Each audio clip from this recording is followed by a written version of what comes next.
Hey there everyone, welcome to the latest installment of Split Second Watch. My name is Julio and I love watches. Before we get into things, let's do our customary wrist check. Today I'm wearing, you guessed it, the Phoebus Wavemaster Abalone dial. You can see my unboxing and review of that watch here. And I'm still very much in a honeymoon phase with this watch. And I've actually had to force myself to put on something else once or twice over the last week or so. It's been keeping excellent time thanks to the NH35 that powers it in the back. And speaking of the NH35, I'm here today to talk to you about another watch powered by that very same movement. The Invicta Pro Diver 8926. Oh, hey, whoa, where are you going? Come on now. Hey, come back. This is still very much a baby channel, and I need that sweet watch time. I know, yes, it's another Pro Diver video, but please don't leave, alright? I promise you, at the very least, you'll find it entertaining. No, okay. $5? $5. Will $5 keep you here? Okay, fine. Now, having said that, please remember to like, subscribe, and share this with other watch enthusiasts. Now, before we get into a lot of detail here, I do want to remind you guys, I do have my 100 subscriber giveaway going on. Click here to see that video and find out how you can enter to win a silver check subscription to Wrist Check Monthly. Alright, so moving on. This is the Invicta Pro Diver 8926, and it's the watch that got me into watches. 2 years ago, you would have been hard pressed to find me wearing anything on my wrist. Every watch I'd ever owned until that point was a quartz, and I'd never even spent more than maybe $20 on a watch. I knew mechanical watches existed, but I viewed them almost as an anachronism.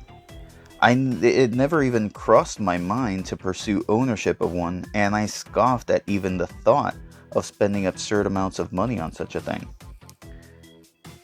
I was aware of certain brands, but only in a passing fashion.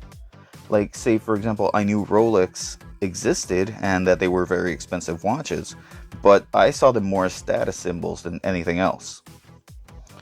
Heck, even today, knowing what I know about watches and being into this hobby as I am, I haven't even been able to consider spending even $500 on a watch. However, my views have been changing in recent years, and I owe it all to the Pro Diver. Now, I'm not going to be doing a review or an overview. Yes, I will talk specs a little bit, but instead, if you'll have me, I'd like to tell you a bit about how I got into this hobby. So it was the fall of 2018, and I had just landed a promotion. At this point, I was making the most money I had ever made in my life, and I found myself at the interesting intersection of having a bit of spare money and having a wedding anniversary coming up. Now, to save my life, I couldn't tell you what my wife and I were doing at the mall that day, but we found ourselves walking past an Invicta store. I knew very little of the brand at the time, but I did know they made large and grotesque watches. The store was fairly new, and I became curious about the buy 3, get 5 or whatever the ridiculous promo was at the time. We stopped at the store, and while there was plenty of what I associated the brand with, I also noticed more sensible pieces on display. We looked a bit, and the salesperson started asking us questions. Now, having a sales background myself, I knew where this was going, and I was having none of it. I did not intend to buy a watch that day. I was just not there for that. My wife, however, knowing good and well that she's the decision maker in the family, gave the salesperson a knowing look and told him, "We'll be back in a bit." So she ended up selling me on the idea of couples watches, and about an hour and a little under $200 after taxes later, we had a couple of pro divers. Now, remember, at this point, I wasn't really a watch guy yet. We chose these watches based on looks alone, and in my case, I based my decision on, well, this size looks more or less normal, as compared to, again, their kind of oversized monstrosities, if you will. As far as I knew, my watch was just a slightly larger version of hers. That is until I noticed the back. Now, what the heck is this? Gears, a rotor, it says automatic. What the heck had I just gotten myself into? This was the first and only time I read through the manual of a new watch. And I was impressed when the booklet started talking about Swiss heritage and what have you. Having, one, never owned an automatic watch before, and two, never spent this amount, and again, this is the most expensive watch I had ever owned at that point. So having never spent this much on a watch before, I wanted to make sure that I took good care of it. To the internet! I exclaimed with my index finger extended in the air. I'll admit that my heart sank a little bit when I found that my Swiss watch was the butt of many jokes in the community. Had I just thrown my money away? Well, I couldn't bring myself to take it back to the store on those grounds. The thing was working just fine. So I kept watching reviews, and I found it had almost as many defenders as it did detractors. Folks, I wish I could tell you when I realized I had fallen down the rabbit hole. One video led to another, one blog led me to an IG profile, and then to another review, and before I knew it, I was knee deep in watches. 2 years later, here I am.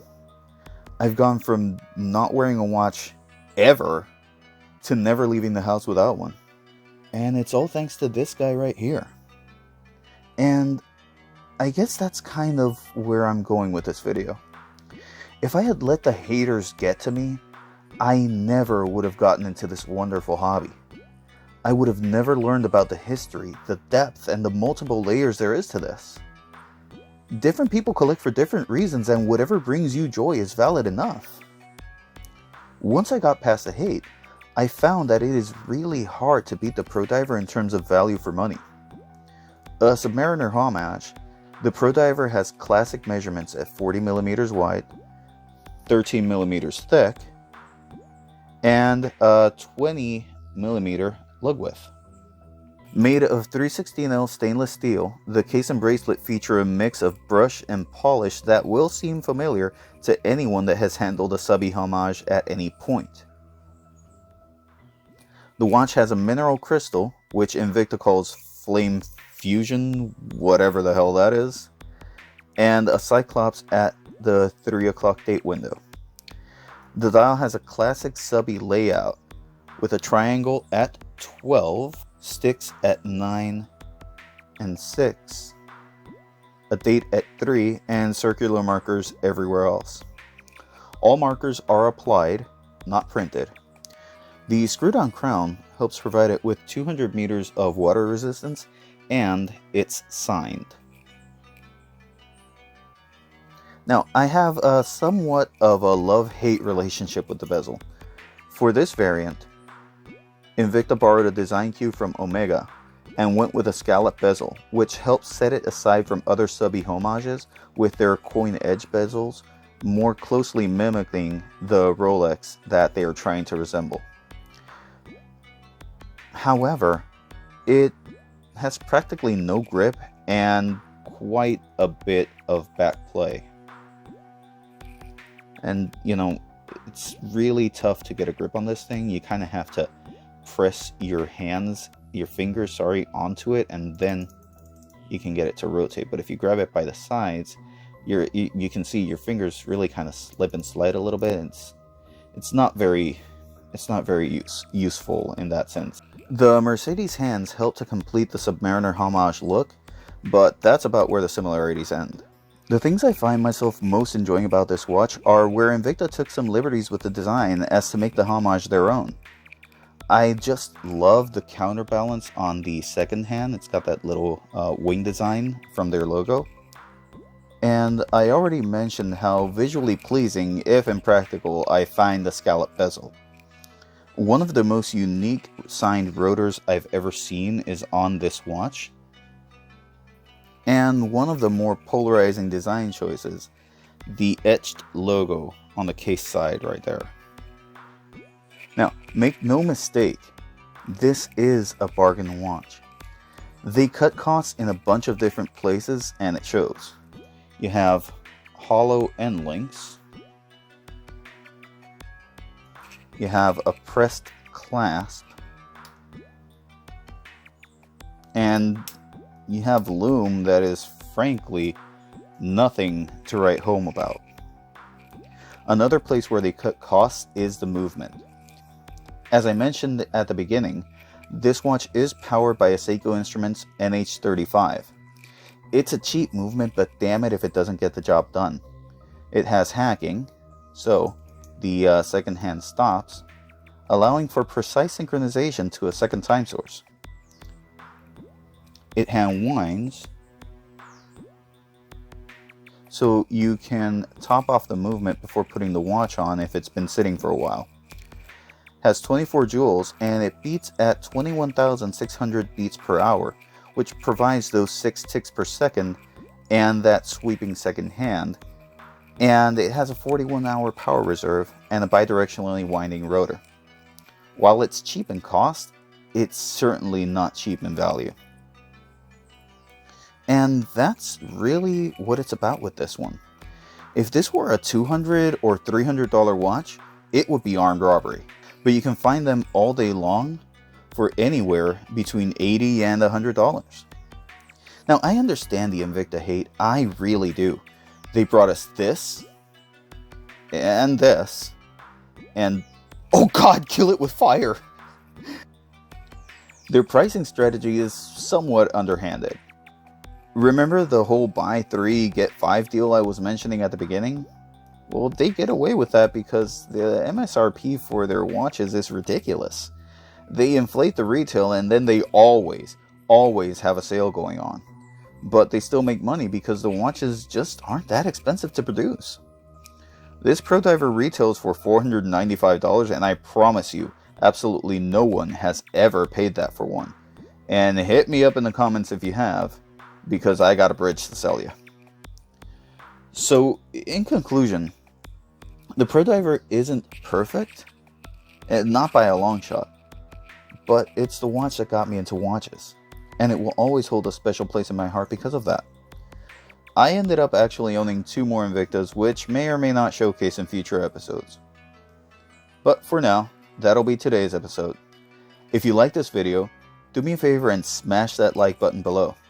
Go ahead, I'll wait.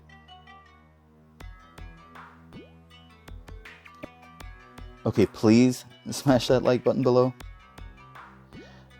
Leave a comment with suggestions, feedback, or just anything else you'd like to say, and I really appreciate it if you subscribed. My name is Julio.